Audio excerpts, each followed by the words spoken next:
Hi everyone, and welcome to my game Train Tycoon. And as you can see, this is just a starting screen with the title and the instructions. And the basic premise of the game is that you own a train company and you want to make the most money shuttling people back and forth across stations, and you lose if you're out of money.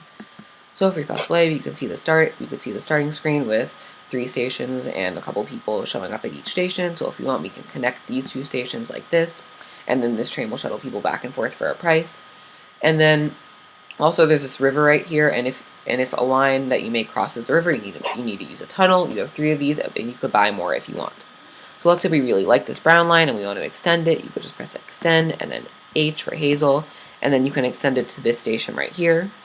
But then let's say you really don't like this extension now. You don't think it's doing a lot for you. You could just press on it and then delete, and then it deletes that line for you. So now if we look at this little settings icon, we can see the money we have left, the trains we're using, the number of lines we're using, how many tunnels we have. We could see the fare that it's at right now. We could raise the fare, which means less customers but a higher cost per customer, or lower the fare for vice versa. And we could also buy the best line. So if I click on this, the way this works is that you click on a start station and an end station, and the game will generate the most profitable line for you.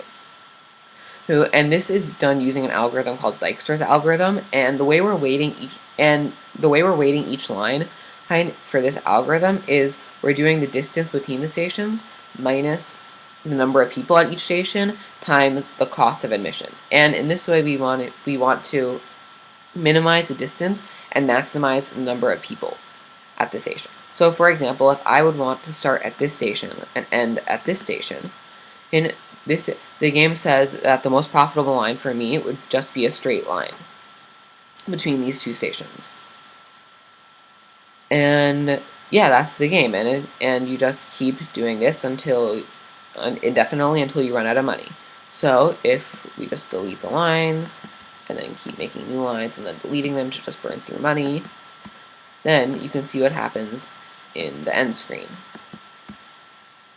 So right now we're at $240, and at the end after a certain time period, you get taxed based on how many stations you have, so that the game isn't impossible to lose. So if we just keep making lines for a price and then deleting them, eventually you run out of money and this game over screen pops up. And that's the game. Hope you enjoyed.